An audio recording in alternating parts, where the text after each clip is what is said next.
Hi, I'm Rob Boyd, an English photographer from the UK. I decided to create this podcast series talking to international photographers whose work I truly love. I realised I knew nothing about these amazing people apart from their names and their stunning work. So I created a set of hopefully entertaining questions that finds out who they are and what they love.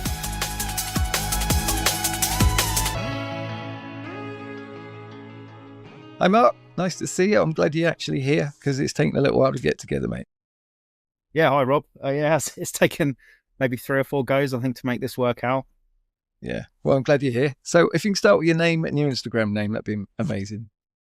Yeah, my name's Mark Hasler, and my Instagram is hasler.art. Brilliant stuff. And have you got a website? I actually don't have a website at the moment, no. If I'm honest, I don't know what I put on my website at the moment. I don't know what I'd need one for, but yeah, I think it might be a good idea to get one at some point. It sounds like it. Sometimes though, it's like everything; it gets bloody expensive. So and I was going to say, then another monthly subscription for me to pay out for. and yet another one. Exactly. That's the trouble. And where do you live, mate? I currently live in Reading. I think I saw you're from Reading, right? Originally. Tarlest. I was from Tarlest originally when I was a kid. So that's where I went to school and grew up. Then you end up in the Oxford Road in the sketchy area. Yeah. Elm Park and all that lot, because obviously that's the area when you first grow, you go out and you kind of, that's your first house you can afford. And then I moved from Elm Park Road to Wiltshire. So yeah, Reading, born and bred. Okay, cool. Excellent. I won't ask you what part of town you're from. I'm just glad you're from Reading. I'm actually from Maidenhead. So originally I'm actually from Maidenhead, which is down here. Similar story. I couldn't afford to live in Maidenhead, so I've moved to Reading. So. Oh yeah, you're a posh bugger then. Yeah. I still love Reading though. I mean, my dad's there, my brother's there. They're still there. I still visit. It's just I don't recognise it anymore. That's the trouble. Yeah, the centre's very different recently, I will say. Yeah, and it's brilliant for transport. Jesus, I forget how bad I am out here in Wiltshire. The transport hub's so bad. It's like 4 trains a day. Go to Reading, you can go anywhere at any point at any time. Yeah, Reading is brilliant for the transport. Unfortunately, it takes me longer to get the bus into Reading because I'm not in the centre than it does me to take the train, the fast train to London. So it's like a 45-minute bus and a 20-minute train. That's nuts. Crazy, isn't it? Yeah, brilliant.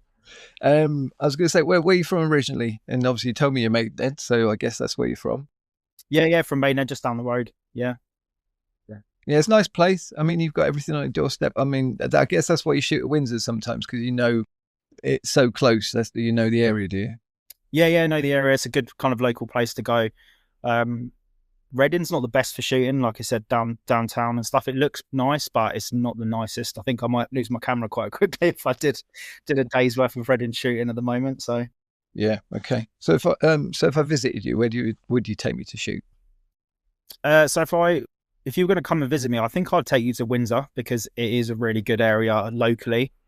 Because the obvious one's London, but really local for me would be Windsor. So you get a lot of tourists there, so people don't care about your camera at all. But it's also quite an interesting place. I don't think it's really done that much. I think there's maybe one person I follow on Instagram that does sometimes take photos in Windsor, but it's got the traditional old buildings and you've got the castle, changing the guard, which I actually managed to take some photos of yesterday. So yeah, it can be quite an interesting place to shoot, to be honest.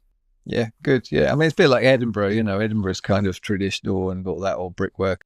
Nice old pubs and things like that. Like kind of old. It's not really modernised that much in the centre, so it can look quite nice, I think, in photos. Good backdrop. Well, I normally ask if there's any places to visit as a tourist, but Reading has not really got a lot, I guess. No, like you go to Windsor, go down the road. Yeah, Maidenhead's nice as well if you want to go by the river there, but yeah, absolutely. I remember Henley was another one as well. Henley always seems to be yeah, Henley's a nice one actually. Yeah, you get the regatta there and stuff like that. Yeah, brilliant. Okay. So what's your favourite destination in the world? Who do you love the most?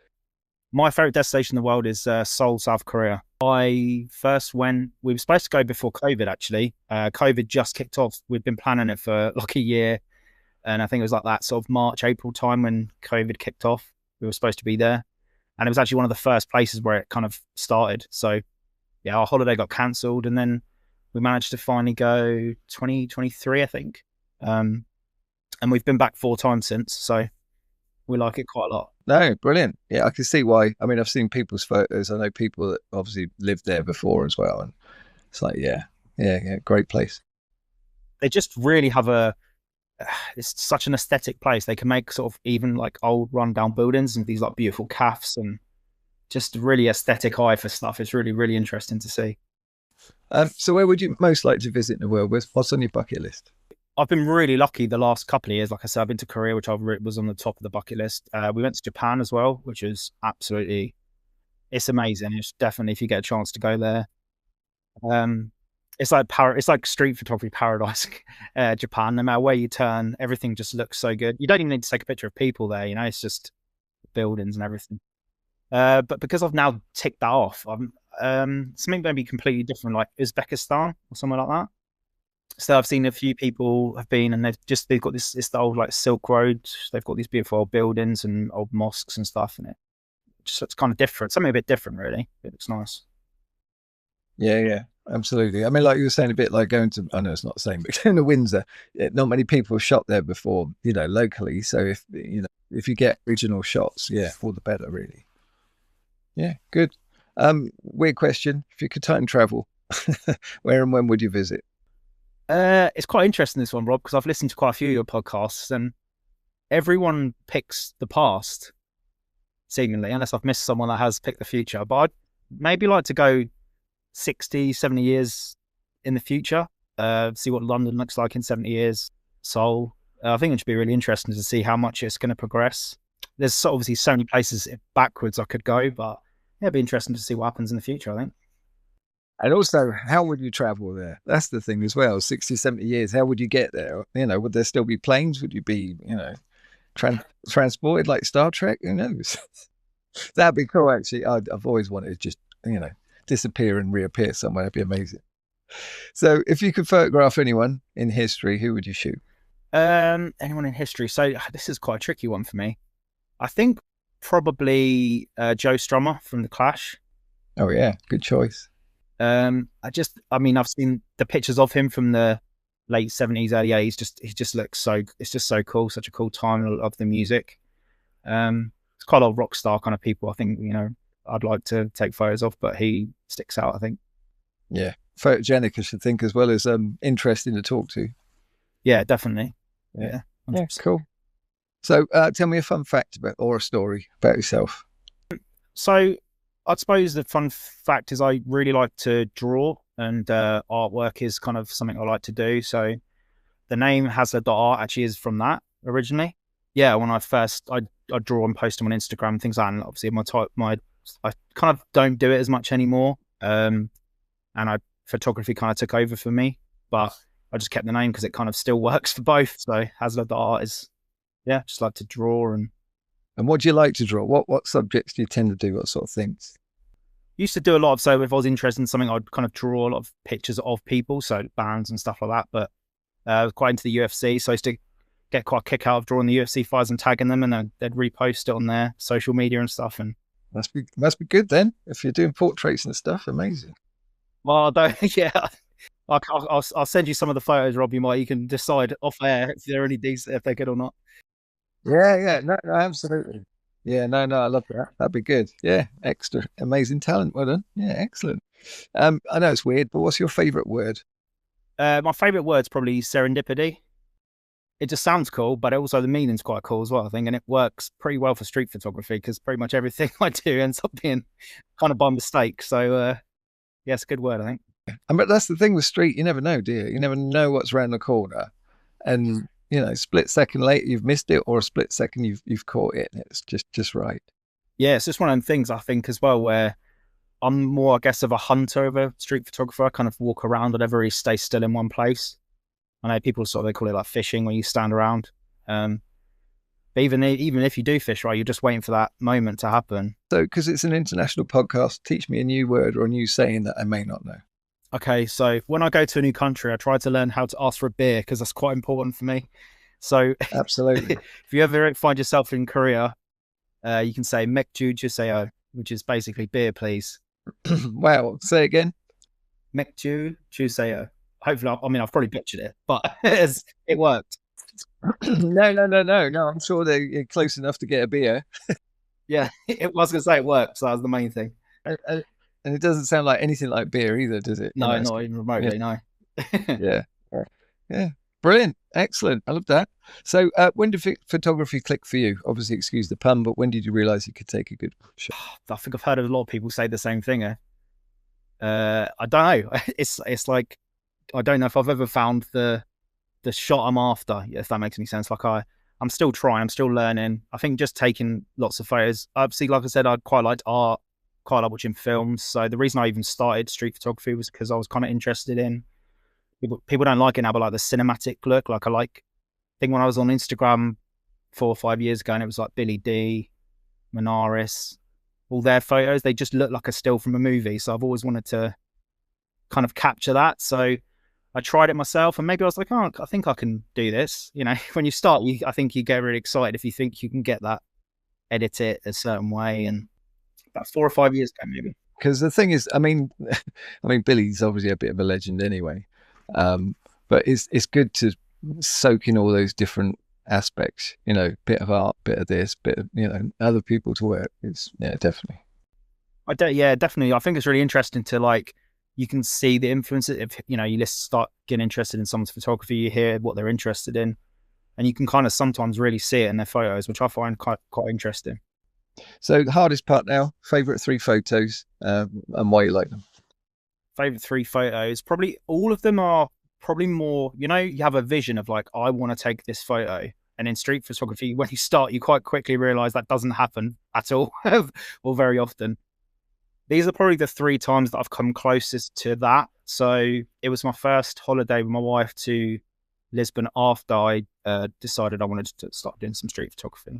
There's a old fisherman like sitting by the river there with a bridge, and then they've got the kind of this statue of Jesus in the background, and I kind of pictured in my mind getting a nice shot there, but I went there sort of it's probably a bad time of the day, but it's like midday, but somehow the light was still nice and hazy, and it's like a fog across the water, and I just probably couldn't have got it in my imagination any better than I did in real life. So I was pretty happy with that. Second shot is probably for my trip to Japan. Talking about liking things to look like something out of a movie. There was a guy. There's like frosted glass, or maybe it was just really condensationing. I can't really remember exactly. But the thing that drew me to it is a guy was sitting really close to the glass, and it was like he was a shadow. But then, as I went up to the window, I realized I could kind of see a guy, really smartly dressed guy in the background, just make out his face. And I think after I took that shot, it's like a kind of very yellow looking scene.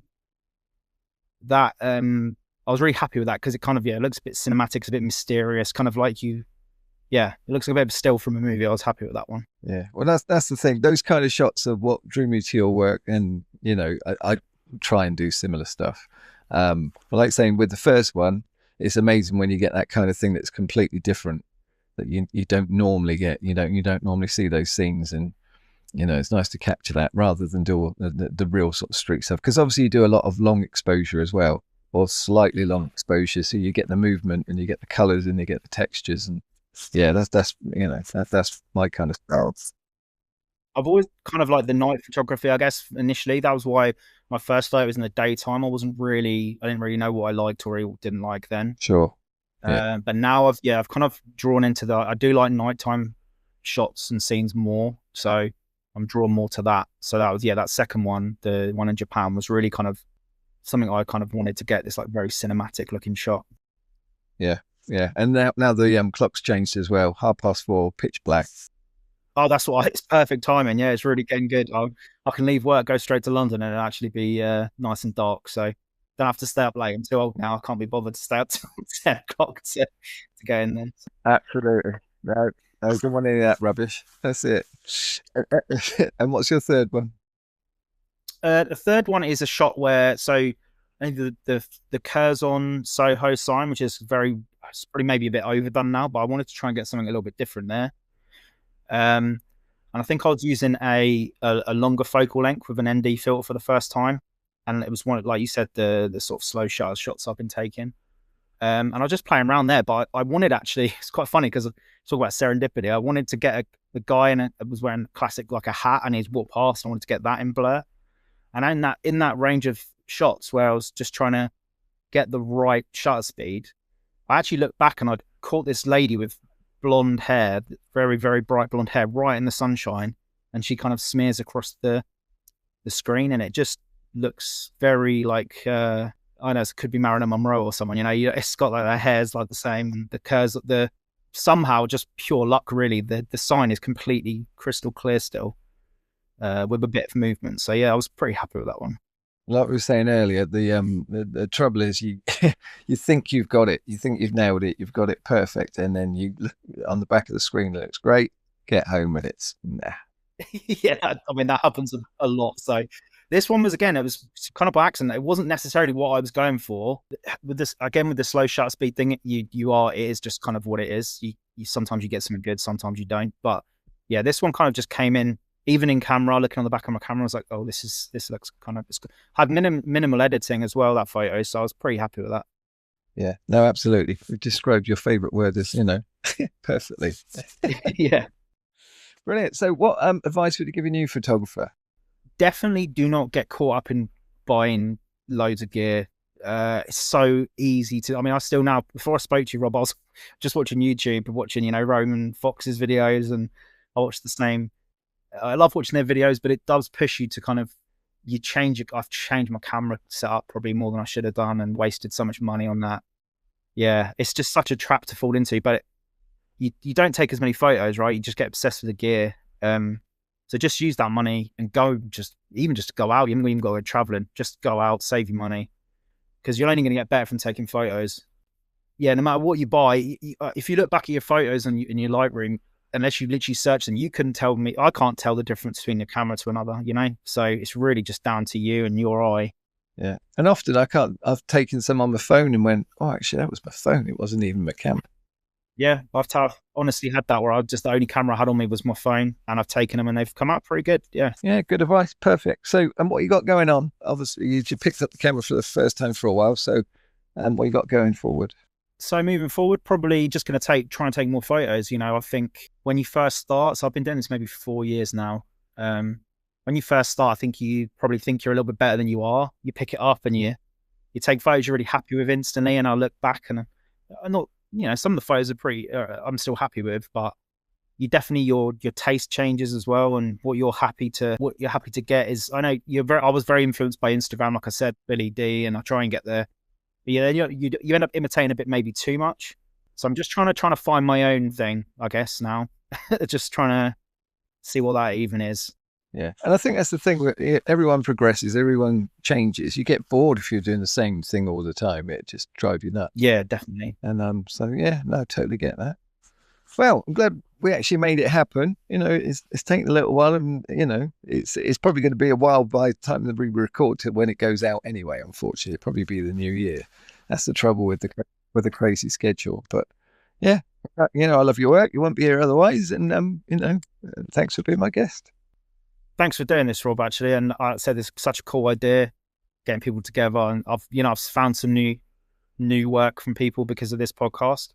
And it is interesting to, even people I interact with on Instagram, and I speak to quite a lot, via Instagram, to actually hear them speak and to hear the, these questions you ask. It's really interesting to find out more about people. So brilliant. No, and I appreciate that. And then that's the end. It was a personal thing for me, just thinking, right, okay, I need to know more. They're amazing. That's the thing. And yeah, I'm glad everybody else is in the same boat. I mean, it's a great community anyway. I've said it 100 times, the photography community. I've never met a numpty yet. So yeah, brilliant. Yeah, no, it's brilliant. Really is. Yeah. All right. Well, have a good day, mate. Thank you very much, Rob.